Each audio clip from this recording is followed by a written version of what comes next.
جی حضرت آواز آ رہی ہے؟ جی آ رہی ہے۔ جی اب آواز آئی۔ حضرت میں یہ کہہ رہا تھا کہ صبح جب سے درس قرآن پر اعلان ہوا ہے کہ آپ مخاطب ہوں گے، خوشی کا سماں ہے کہ ہمیں اچھی اچھی باتیں سننے کو ملیں گی، نصیحت آموز باتیں سننے کو ملیں گی، تو سب سے پہلے آپ اپنی صحت کے بارے میں ذرا بتائیے۔ زوری ابھی چل رہی، باقی شکر ہے اللہ کا بہتر ہو۔ سر درد اور کمزوری، یہ دونوں چیزیں ابھی چل رہی ہیں۔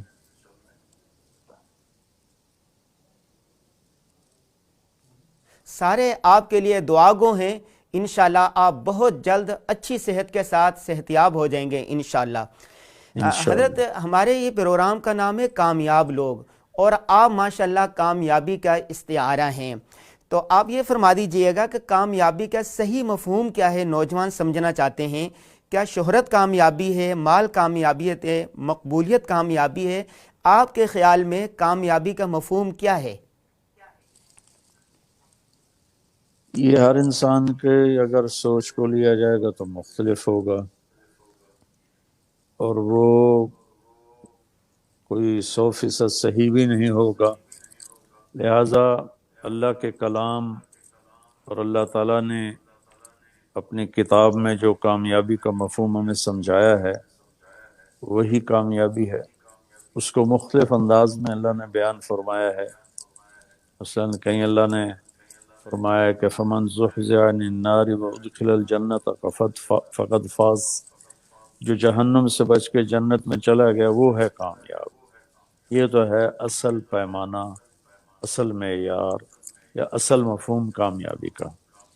تو فمن ثقلت موازینہ فاولئک هم المفلحون، جن کے قیامت کے دن نیکیوں کا وزن زیادہ ہوگا ان کی گناہوں سے، تو یہ ہیں کامیاب لوگ۔ یہاں اللہ تعالیٰ کامیابی کو اس طرح ارشاد فرما رہا ہے۔ اور پھر کہیں اللہ تبارک و تعالیٰ ایک جگہ اللہ 11 قسمیں اٹھا کے کہہ رہا ہے قد افلح من زکاہا وقد خاب من دساہا۔ اس پر جتنا زور اللہ نے اپنے کلام میں دکھایا ہے، اس کلام میں زور پڑتا ہے قسم سے، تو والشمس وضحاها والقمر اذا تلاها والنہار اذا جلاها واللیل اذا یغشاها والسماء وما بناها والارض وما طحاها ونفس وما سواها۔ یہ 11 قسمیں ہیں۔ اللہ تعالیٰ پوری کائنات کی قسمیں اور اپنی ذات کی قسمیں اٹھا کر کہتا ہے قد افلح من زکاہا وقد خاب من دساہا۔ اس میں ایک آیت میں نے چھوڑی ہے فَأَلْهَمَهَا فُجُورَهَا وَتَقْوَاهَا، کہ اتنی قسمیں اٹھانے کے بعد اللہ تعالیٰ نے فرمایا کہ یہ تمہارا امتحان ہوگا اچھائی اور برائی کے راستے پر چلنے کا۔ تو ہم نے تمہارے اندر صحیح راستے پر چلنے کا بھی پورا سسٹم ڈال دیا ہے، اور غلط راستے پر چلنے کے لیے بھی ہم نے تمہارے اندر طاقت رکھ دی ہے۔ اب تم اللہ سے مانگ کر اپنی طاقت، اپنے ارادے سے غلط راستے سے بچ کر اگر صحیح راستے پر چلو گے تو قد افلح من زکاہا۔ یہ پاکیزی کا راستہ ہے، یہ طہارت کا راستہ ہے۔ تو اللہ نے کہا جس نے اپنے من کو پاک کیا وہ کامیاب۔ وقد خاب من دساہا، دسا ہوتا ڈبو نہیں، صرف اندر ہی غرق کر کے رکھ دینا۔ تو جس نے اپنے نفس کو گناہوں میں ڈبو دیا وہ ناکام ہے۔ تو اس طرح اللہ تبارک و تعالی کامیابی ناکامی کے مفہوم کو جس طاقت کے ساتھ بیان کرتا ہے، ان الذین آمنوا وعملوا الصالحات لهم جنات تجری من تحتها الانہار ذلک الفوز الکبیر۔ ایمان عمل والے جنت میں جائیں گے اور یہ بہت بڑی کامیابی ہے۔ تو دوسری آیت کہتا ہے وَمَسَاكِنَ طَيِّبَةً فِي جَنَّاتِ عَدْنٍ ذَلِكَ الْفَوْزُ الْعَظِيمُ، اور جنت الفردوس میں بڑے گھر دوں گا، یہ ہے بہت بڑی کامیابی۔ اب ایک حدیث پاک کو بھی لے لیا جائے کہ جب قیامت کے دن اللہ تعالیٰ ہر مرد عورت کو اپنے ترازو کے سامنے کھڑا کرے گا اور اس کے نیکیوں کو برائیوں کو تولا جائے گا، تو جس کا وزن نیکیوں میں زیادہ ہوگا تو ینادی منادن، تو ایک فرشتہ اعلان کرے، الا ان فلان ابن فلان، سنو بھائی فلاں فلاں کا بیٹا یا بیٹی، قد ثقلت موازینہ، و سعید سعادتا لم یشقى بعدها ابدا، کہ سنو بھائی فلاں فلاں کے بیٹے بیٹی کی نیکیاں بڑھ گئیں اور وہ ایسی کامیابی کو پہنچا ہے کہ اب کبھی ناکام نہیں ہوگا۔ یہاں بھی کامیابی ناکامی کا معیار وہی ہے جو اللہ کا قرآن بتا رہا ہے، اور جس کی گھٹ گئی اس کے لیے فرشتہ اعلان کرے گا الا ان فلان ابن فلان قد خفت موازینہ وشقی شقاء لا یسعد بعدہ ابدا، فلاں فلاں کا بیٹا یا بیٹی اس کی نیکیاں گھٹ گئیں، آج وہ ناکام ہوا ہے، کبھی بھی اب کامیاب نہیں ہوگا۔ تو یہ ہے وہ مفہوم جس کو قرآن اور حدیث نے بیان کیا ہے۔ اسی کو میں کہتا ہوں کامیابی کا صحیح پتہ چلے گا جب موت کے وقت اللہ کی رضا کا پروانہ نظر آ جائے گا۔ اس سے پہلے کامیابی کا دعویٰ کرنا تو بڑی ہمت کی بات ہے، میری تو جرت نہیں ہے۔ اللہ اکبر۔ حضرت پوری دنیا کے لوگ، ہر طبقے کے لوگ آپ سے بے پناہ محبت کرتے ہیں۔ ایک دلچسپ سوال ہے، کیا داعی کی مقبولیت، اس کی قبولیت کا راز یا پیمانہ ہو سکتی ہے آپ کے خیال میں؟ اگر وہ اس شہرت میں اپنے آپ کو نہیں بھولا، اپنی اوقات نہیں بھولا، تکبر میں نہیں چلا گیا، عجب کا میں مبتلا نہیں ہوا، اور اس سب کو اللہ کا عطیہ سمجھتا رہا، تو پھر یہ علامت قبول ہے۔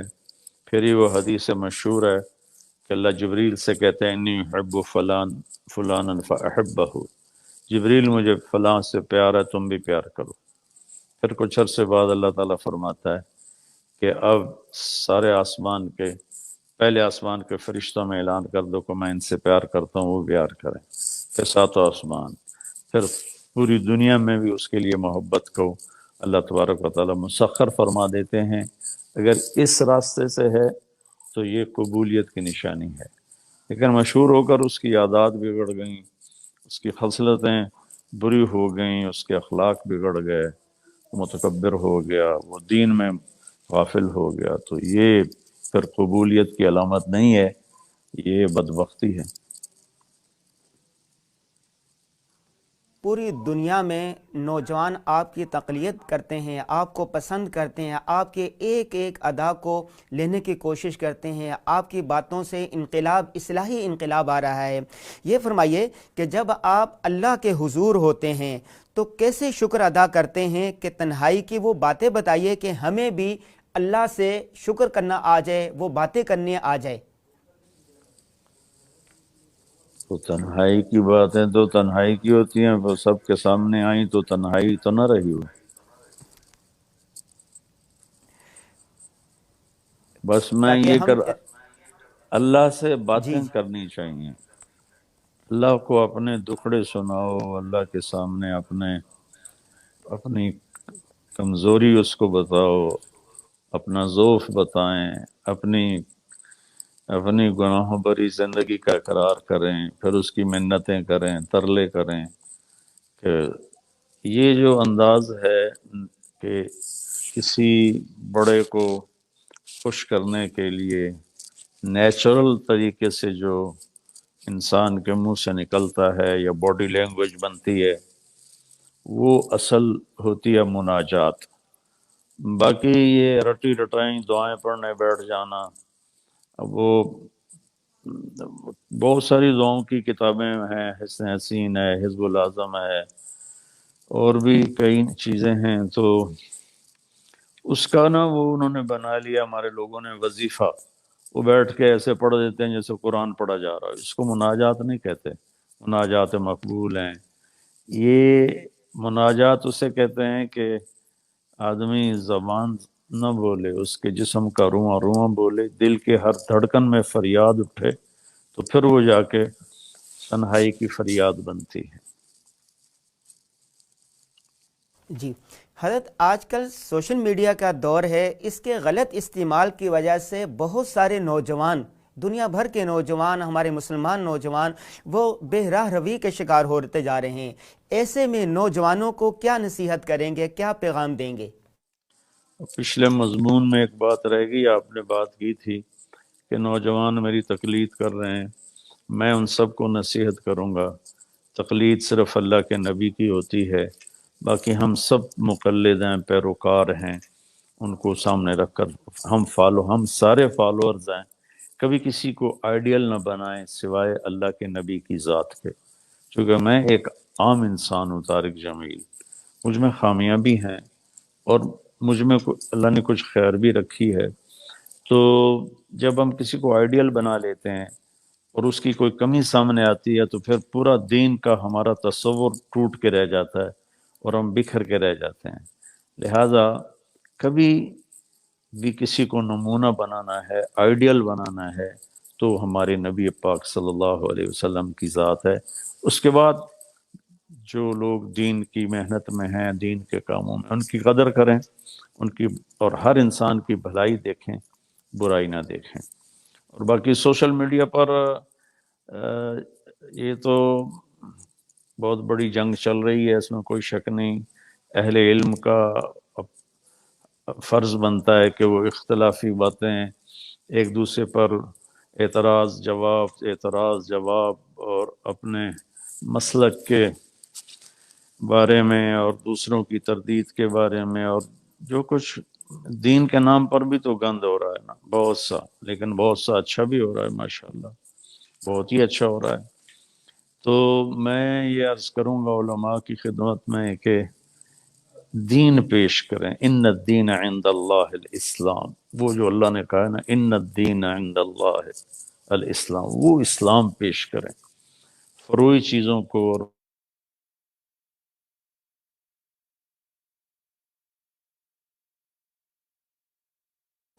یہ علماء میری بات سمجھیں گے۔ ہم نے فقہ السیرہ پہ کوئی کام نہیں کیا، فقہ السنہ پہ کام ہوا ہے، فقہ کی بڑی بڑی کتابیں، حتیٰ کہ حدیث کی صحاح بھی وہ فقہ کے طرز پر وہ لکھی گئی ہیں، لیکن فقہ السیرہ کہ میرے نبی کی زندگی کا یہ واقعہ ہے، آج 1 مارچ 2021 کو مجھے اس سے کیا رہنمائی ملتی ہے، اس کا نام ہے فقہ السیرہ۔ تو فقہ السنہ ہدایہ ہے، اور قدوری اور کہاں بیشتی زیور سے شروع کرتے ہیں اور ہدایہ تک فقہ السنہ فقہ السنہ فقہ السنہ، لیکن فقہ السیرہ کوئی نہیں ہے کہ سیرت نبی سے ہم اپنے لیے راستہ تلاش کریں۔ سیرت ویسے ہی چلنے کو کہتے ہیں، تو اللہ کے نبی سے جوڑیں، اللہ سے جوڑیں، اسلام سے جوڑیں، نہ اپنی ذات سے جوڑیں، نہ جس کو جو راستہ پسند ہوگا اختیار کر لے۔ جی حضرت، ہم تاریخ کا مطالعہ کرتے ہیں تو پتہ چلتا ہے جو شخص بھی کوئی بڑا کام کرتا ہے، تجدیدی کام کرتا ہے، تو اس پر لازمی تنقید ہوتی ہیں، وقتاً فوقتاً مختلف حلقوں کی طرف سے آپ کو بھی تنقید کا نشانہ بنایا جاتا رہتا ہے، اس پر کیا کہیں گے، ان کو کیا کہیں گے؟ دیکھیں، ہمارے دینی ماحول میں ایک بات چلتی ہے کہ ہم تو اندھے مقلد ہیں، ہم تو لکیر کے فقیر ہیں، بس میری اسے کمزوری سمجھ لیں یا خوبی سمجھ لیں، میں اندھا مقلد نہیں، لکیر کا فقیر نہیں۔ ہاں، اصول میں عقائد میں لکیر کا فقیر ہوں، میں اندھا مقلد ہوں، لیکن فروعی چیزوں میں بھی میں اندھا مقلد بن کے چلوں تو یہ کوئی میرے لیے خوبی کی بات نہیں، عیب کی بات ہے۔ مجھے 8 سال، 10 سال، 15، 20 سال جو بھی میری علمی زندگی کا سفر ہے، مطالعاتی زندگی کا سفر ہے، اس کے بعد بھی میں نے اندھا مقلد ہی رہنا ہے، تو پھر میرے اس پڑھنے کا کیا فائدہ، میری اس ارقریزی کا کیا فائدہ، میری اس راتوں کو اٹھ اٹھ کے پڑھنے کا کیا فائدہ۔ تو لوگوں کو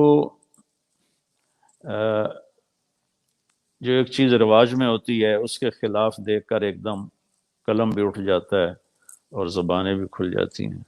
تو میں نے کبھی اس بات کو اپنے لیے رکاوٹ نہیں سمجھا. جس چیز کو میں نے صحیح سمجھا اللہ نے میرے دل میں اس کے بارے میں ڈالا، اور اس کی شریعت میں کوئی پابندی نظر نہیں آئی تو میں نے اس کو چالو کر دیا. اس پر علماء کی تنقید کا بھی مجھے سامنا کرنا پڑا، اپنے ہم مسلک علماء کی تنقید کا بھی اور باقیوں کا بھی. لیکن اللہ کا فضل ہے کہ بس زندگی کی گاڑی ہے، چلی جا رہی ہے. جو میرے دل میں ہے فقیرانہ آئے صدا کر چلے، میاں خوش رہو ہم دعا کر چلے. میں تو اپنا سناتا رہوں گا، اشکوں سے جو پایا ہے وہ گیتوں میں سنایا ہے. پھر بھی یہ سنا ہے کہ زمانے کو گلا ہے، جو تار جو ساز سے نکلی ہے وہ دھن سب نے سنی ہے. جو تار پہ گزری ہے وہ کس دل کو پتہ ہے. تار کی طرح بچتے رہنا. ہاں اللہ سے یہ مانگتا ہوں کہ اللہ گمراہی سے بچائے، گمراہ ہونے سے بچائے، گمراہ کرنے سے بچائے. کی تنقید تو لوگوں نے کسی کو معاف نہیں کیا، تو ہماری کیا اوقات. حضرت یہ آپ کا بہت بڑا پن ہے کہ آپ سب کو معاف کر دیتے ہیں، اور آپ کا پیغام محبت ہی ہوتا ہے، محبت بھری باتیں ہی ہوتی ہیں جو آگے آپ پھیلاتے ہیں. لیکن بعض لوگوں کی طرف سے یہ بھی اعتراض آتا ہے، علمی حلقوں کی طرف سے، کہ آپ فضائل میں ضعف اور کمزور روایات بھی بیان کر دیتے ہیں. اس لیے کہ جمہور کے نزدیک ضعیف حدیث فضائل میں مقبول ہے، مسائل میں مقبول نہیں ہے، مردود ہے. لیکن فضائل میں تو امام بخاری نے الادب المفرد لکھی ہے، اس میں وہ فضائل کی حدیثیں، اس میں بہت ساری حدیثیں ضعیف ہیں. تو یہ تشدد کا میں قائل نہیں ہوں. ضعیف حدیثیں بیان کی جا سکتی ہیں فضائل میں، البتہ مسائل میں صحیح حدیث چاہیے. بہت اچھا حضرت. یہ بہت سارے والدین اپنے بچوں کی، چھوٹے بچوں کی تربیت کے حوالے سے بہت پریشان ہیں. آج بھی بہت ساری ماؤں نے لکھا کہ ہم اپنے بچے کو مستقبل کا داعی، مبلغ بنانا چاہتے ہیں. والدین کی خواہش ہوتی ہے کہ اس کے بچپن ہی میں ایسی وہ چیز ڈال دیں کہ جب وہ سمجھدار ہو تو وہ اچھا داعی اور اچھا مبلغ بن سکے، سیدھے راستے پر چل سکے. اس کے لیے کچھ رہنما خطوط جو والدین اس پر عمل کر سکیں. جو اللہ کے نبی نے اپنے اولاد کے ساتھ کیا، کرموا اولادکم، اپنی اولاد کو عزت دیں. جیسے عمر کے ساتھ غذا بدلتی ہے، لباس بدلتا ہے. بچپن پیدائش کے ساتھ ماں کا دودھ ہوتا ہے، کچھ عرصے بعد فیڈر کا دودھ آ جاتا ہے، کچھ عرصے کے بعد پھر دلیا آ جاتا ہے، کچھ عرصے کے بعد روٹی آ جاتی ہے، کچھ عرصے کے بعد پھر پراٹھے آ جاتے ہیں، پھر قورمے آ جاتے ہیں. ایسے بڑھتے بڑھتے عمر کے ساتھ کھانے بدلتے رہتے ہیں. ایسے ہی بچے کو پیدائشی طور پہ ہی دائی بنانے کے چکر میں پڑنا ہی، اس کو اگر آپ پیدا ہوتی بچے کے منہ میں پراٹھا ڈالو، وہ تو ویسے ہی اس کی آنتیں جواب دے جائیں گی، ہو سکتا ہے اس کا معدہ ہی پھٹ جائے. کہ یہ اس وقت کی غذا نہیں ہے، اس وقت کی غذا ہے ماں کا دودھ. تو اسی طرح تربیتی مراحل میں ماں باپ سے بہت بڑی یہ غفلت ہوتی ہے کہ تھوڑا سا وہ جب تک وہ پورے شعور میں نہیں ہوتا سینے سے لگاتے ہیں، چمٹاتے ہیں، چومتے ہیں، پیار کرتے ہیں. ذرا سی آواز پہ دوڑ پڑتے ہیں اس کی طرف. تھوڑا سا شعور میں آتا ہے تو ساتھ ہی اس کو گریٹ آدمی بنانے کے چکر میں اس کو نصیحتیں شروع کر دیتے ہیں، ڈانٹ پہ شروع کر دیتے ہیں. وقت کے ساتھ ساتھ اولاد کے ساتھ چلنا چاہیے. اولاد کو عزت دیں، اولاد کو پیار دیں، پیار سے بھی زیادہ عزت دیں اولاد کو. والدین پیار کرتے ہیں، عزت نہیں دیتے. اور جو بننا ہے اس کا نصیب ہے، اس کو اچھا انسان بنانے کی نیت کریں، کوشش کریں، آگے نتیجہ اللہ پر چھوڑیں. اللہ کے نبی جب حضرت فاطمہ گھر آتی تھیں ان کے لیے کھڑے ہو جاتے تھے، ان کا ہاتھ چومتے تھے، پھر ہاتھ چھوڑتے نہیں تھے. پہلے آ کر حضرت فاطمہ کو بٹھاتے تھے، پھر خود بیٹھتے تھے.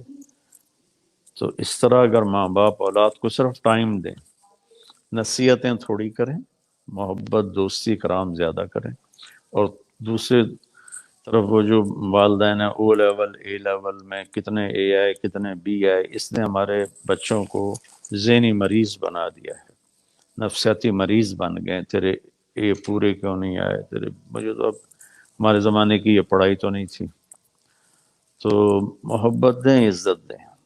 بس اب میں اجازت چاہوں گا، اس سے زیادہ مجھ سے بولا نہیں جا رہا۔ سوال آپ کا بہت شکریہ، آپ نے آخری سوال یہ ہے کہ بھائی جنید جمشید شہید سے آپ کا بہت گہرا تعلق رہا ہے، ان کی کچھ یاد ہمارے ساتھ شیئر کر دیں، کچھ بات۔ بس اب میں تھک گیا ہوں، مہربانی، السلام علیکم۔